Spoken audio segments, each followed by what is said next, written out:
I have received the first shipment in the figure subscription service number 8 from the G.I. Joe Club. And the first figure that we're going to look at is Boom! No, not Boom, but it is Lance Clutch Steinberg, also known to the community as Tan Clutch.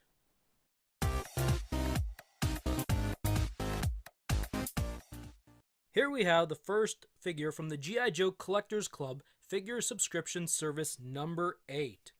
It is Lance Clutch Steinberg, or known to collectors as Tan Clutch. Now, if you notice in the top left corner up here, it says adult collectible. But I don't see why a kid or a child of 8 years or older couldn't have and play with this also. There is this little side note here. Well, it's not really a side note. It's pretty right there. It says not for children under 3 years old, simply because of the choking hazard of these small pieces. So, everyone out there, watch your kids 3 and younger. Now, I'm going to use an X-Acto knife to open up this package, just kind of cutting around here. However, I remember back in the day when I would first get the G.I. Joe figures, I wasn't using an X-Acto knife. I don't even think I was allowed to have them when I was that young. So I just put my fingernail back here and rip off that bubble. And I had to hold the urge because when I first got it, I wanted to reach in and just yank that thing off. I was like, no, I'm going to be an adult, I'm going to be mature, and I'm going to hold on to it just for a short while. So this is exciting to open up this for the first time. Now the package is pretty nice. It looks pretty nice to me. It's got some nice card art. It's got, I believe this is the old Hasbro logo down here in the bottom left corner, and it's got one of the more original G.I. Joe logos across the top. It does say in the top right corner, G.I. Joe Club.com exclusive. And it's got a nice little presentation. So the thing about this is, if you were to set this figure right here, it falls over. So the package is not really meant to display standing upright all by itself. And that's okay, because I don't want it to. Anyway, so let's flip it around to the back. And this is what the back looks like. So back here, you've got the card art for Clutch, and you have the G.I. Joe Collectorclub.com website in the top left corner. Then if we flip it sideways, you'll see right here, it says G.I. Joe Club Exclusive 8-01. 8 represents that this is figure subscription service number 8, and 01 represents that this is the first figure in that set. Then, of course, down here near the bottom, we've got the lovely file card. The thing that brought G.I. Joe to life. All the characters had their own file card. Well, all but 1 or 2, I think. There was a few that didn't get one. But this was what made G.I. Joe G.I. Joe. So anyway, we're going to take a quick read of that right now. Codename Lance Clutch Steinberg. He is the Vamp Mark II driver.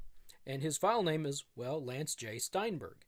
His primary military specialty is transportation, while his secondary military specialty is infantry, and he was born in New Jersey and has a grade rank of E5. Lance Clutch Steinberg is a master mechanic and street racer. He is famous everywhere from his start at Manny's Mean Machines in New Jersey to the Indianapolis 500. His interest in seeing what vehicles the military had available to play with led him to an impressive Army career, as well as being hand-picked for assignment to the G.I. Joe team. While famous for driving and tricking out the Vamps, which are the multi-purpose attack vehicles, he is adept with all Jeeps, quads, APCs, and any other four-wheeled vehicles he can get his hands on. Lance Clutch Steinberg can drive any ground vehicle so that you can get where you're going fast and in one piece, and with as much engine roar as possible. The street racer in him comes out when the Cobra forces are closing in on all sides. That's when he slams the Vamp Mark II into high gear, leaving the enemy eating dust 10 miles back and wondering what happened. He has this to say: I put any vehicle I drive into high gear against Cobra. And there you have it. Clutch's file card. Alright, let's get this figure open. Be right back.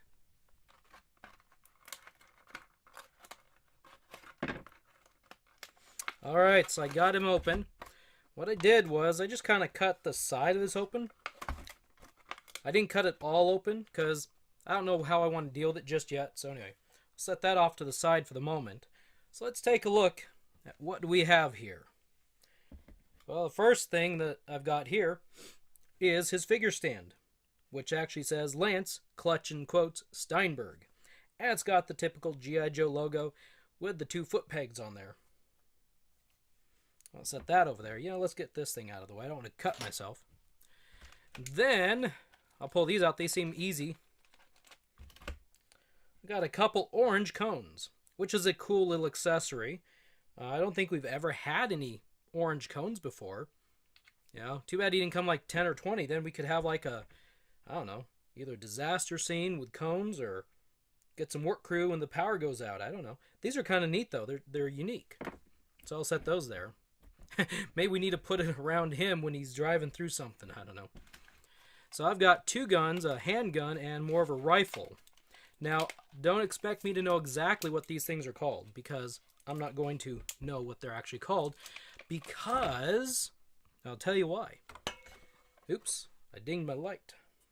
The reason is, if you notice down here, it doesn't say what's included in the figure. So I'm clueless. I've got no idea what in the world is in here. So maybe these are really like blue cones or yellow cones, because it doesn't say here. And growing up with all the G.I. Joe figures, it always told me right there exactly what was in here. So no, I'm just kidding. But this is some sort of it's a really small thing. Right there, just a little handgun. And then we got the more of the rifle type of deal. Right there. I gotta get some lower lighting. So let's pull Lance out. I'll set that off to the side. Actually, I'm kidding. Let's pull Clutch out of here. So what else does he have? Well, he's got a hat. Yeah, he's got this hat. Sorry, a helmet. And it has got a chin strap. There we go. So here we are right there. Not sure which is the best way to hold this thing, actually. Put it on my finger. There we go. See? There we go. Now. So anyway, we've got this hat that has a chin strap, and he's also wearing a I can't say it, a fancy flashy vest here. Yeah, I know his arms looks a little funny, but I'm going to leave it that way for now. So he's got this vest. All in all, not a horrible figure. There's a little concern about some hips issues going on here. Yeah, I'm not really sure what's going on in this, like, mid-region there. I did see somebody online who put a belt around the figure. Looked far better. And, I kind of wonder if, had they included that belt, then the hips, leg area wouldn't look so weird and odd. I'm not going to say bad. I'm always a fan of new figures. I like this figure. And you're actually not going to hear me say I don't like any of these figures, because I like them all. Well, there's parts of the things I don't like. Like, he's got a strange thing going on here with this hand. I don't know. He's got his hand bent, like, way back, and it's kind of a ball joint thing. So he's got, like, this really chubby base hand and really skinny fingers hand. So anyway, so let's not talk about that for the moment. Let's see. Let's take the vest off. Maybe. Kinda. Sorta. Wow, this thing is stiff. It does come off. You know what? I'm going to change my mind. I'm going to leave it on here. Let's go through the range of motion while the vest is on. So, what has he got here? He's got some of the typical G.I. Joe movements. He's got his head that rotates all the way around. And it's got this ball joint, so it moves a little bit, but not actually a lot. Yeah, it doesn't really... it doesn't move. He can kind of nod. And then he's got his shoulders that bend all the way up like so. Why? Anyway.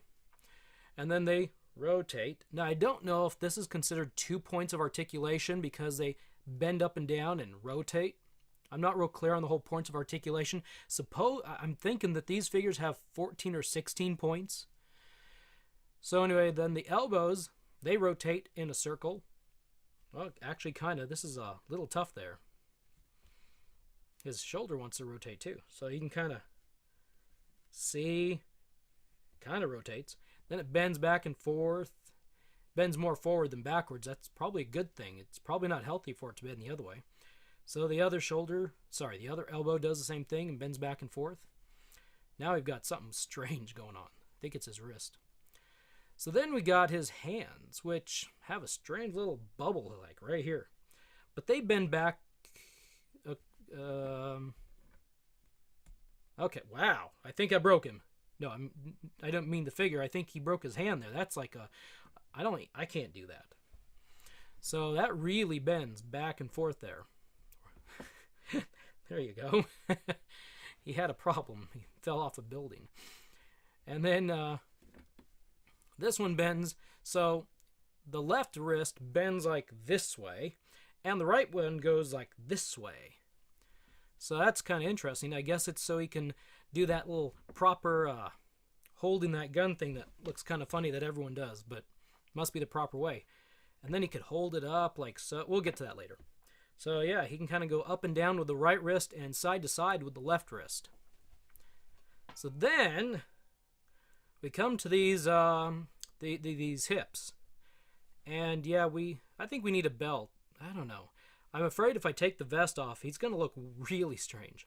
So anyway, his range of motion for kind of like doing a splits is about like that. That's about as far as they go. He's not very agile. He needs to do some stretching. But he can go all the way forward. And how far back? Yeah, that's about as far back as he can go right there. Not much more than that. So that's about his limit. And so he's got the double knee joint here. And that seems to work pretty good on both sides. That went real easy, no real problem. But that's about his range right there. So he's pretty flexible in the knee area. And then we get down to his feet, which have the up and down. So he can do like a ballerina and, tippy-toe. And then he can bring him all the way back. Actually, that's about as far as he can go. He can't really stretch his feet up any higher. They rotate all the way around, like so. And, is this called walking backwards? I don't know. We'll put his feet back. So there is Clutch, Tan Clutch, and all of his range of motion. So, let's see. I'll see if I can get this vest off. I don't want to take a lot of time to try and do that. But it's a pretty tight vest. I'm sure there's somebody out there watching and cringing as I kind of maneuver this guy around. Like, oh my goodness, this is a collector item. You know what? To me, this is a toy. This is a G.I. Joe toy. That was expensive. But it's still a G.I. Joe toy. If I ever break it, I will be quite sad. But, right, there we go. Wow, I actually thought the arm was going to pop off. So there we go. Here's the vest. All by its lonesome. He took his vest off. He took his jacket off. This, ladies and gentlemen, is what he looks like without his vest. Actually, it's kind of... Oops, put him down. Funny thing is, it almost looks like he doesn't have a shirt on because the... Actually...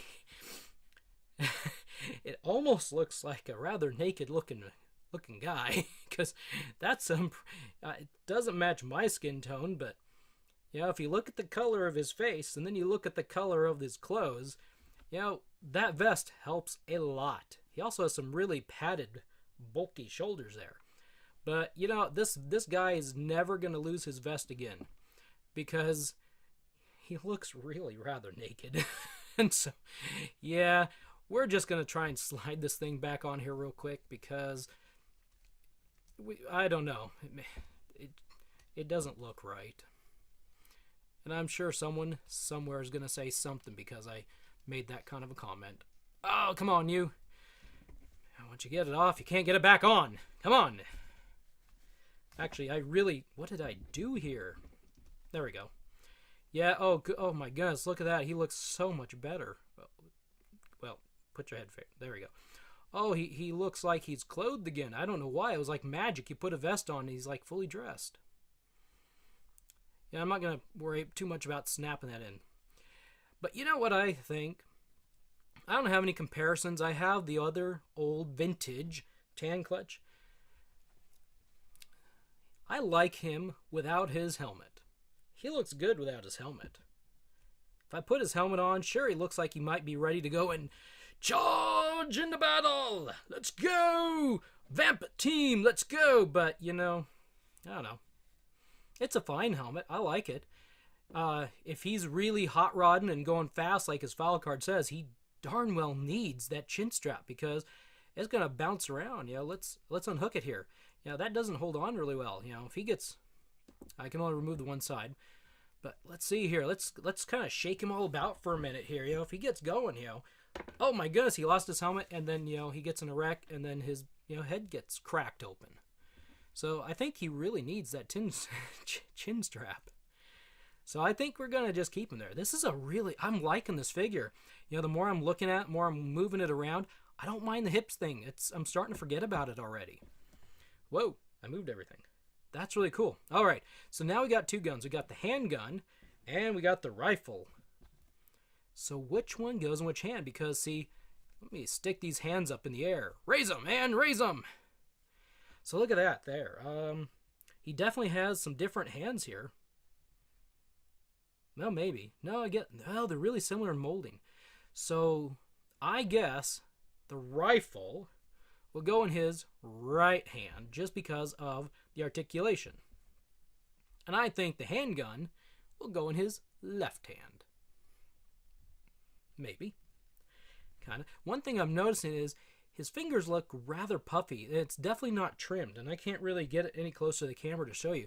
But around the left hand fingers, there's a little bit of extra plastic that probably could have stood to get trimmed off. So there we go. All right, buddy. Make my day. Yeah, I'm looking at you, man. I'm gonna get you. You know, from being from New Jersey, he has the accent I just gave him was like totally weird. One thing I noticed is there's no holsters for the handgun. Some of the other figures that I've gotten have holsters. It's actually a really cool pose. Let's put him... Will you quit moving background? There we go. Oh yeah, and by the way, he's got two pegs, of course, in his feet. Otherwise, he would not be able to use this figure stand. And even though he does not come with a backpack, he does have a hole in his back, just in case you want to find one to put him in. Or find one to put on him. So let's see if I can do it. Yeah, I can't do it without looking. Well, actually, I guess I was. It's pretty close. Come on. There we go. Come on, you. Come on. There we go. Get on there. Yeah, that's a dirty pose there. Yeah, don't mess with me. Let's have him look at the camera. He's got the gun there. He's got his rifle there. Kind of, sort of. Can't really pose it too much beyond that. There we go. Come on. Don't mess with me. Don't mess with my cones. I'm going to get you. Back him up. Anybody touch my cones, they're going to get it. There we go. That's probably a new internet thing right there. You touch my cones, you're going to get it. Hazard. Don't go near clutch. That's what that means. So anyway, let's see here. Anything else to really talk about? I'm not going to get in the nitty-gritty of looking around trying to find weird things going on with the paint. I know some people like to complain like, oh my goodness, this little pouch has like a little bit of black on it or brown or something. You know what?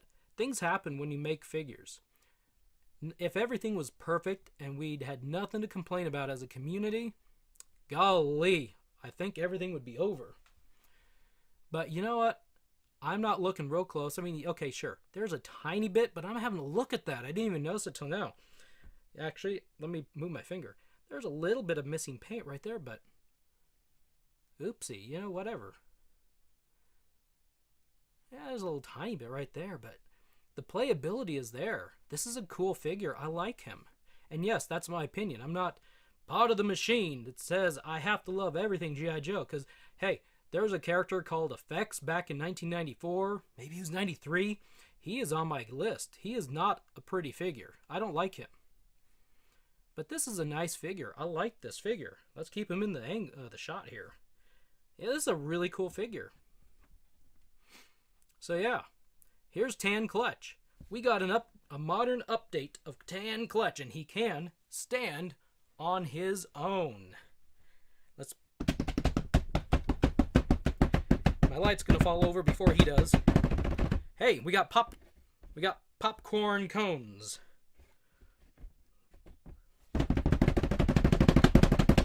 There we go. We knocked him over. We have succeeded. Alrighty. Well, there's a quick little, oh, I didn't pose him. Oh, that's okay.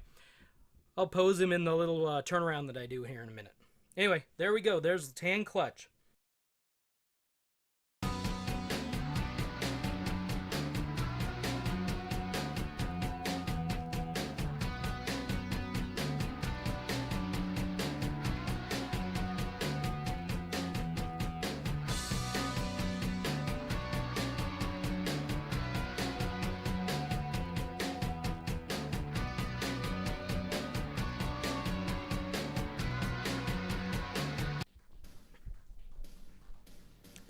Thank you for stopping by.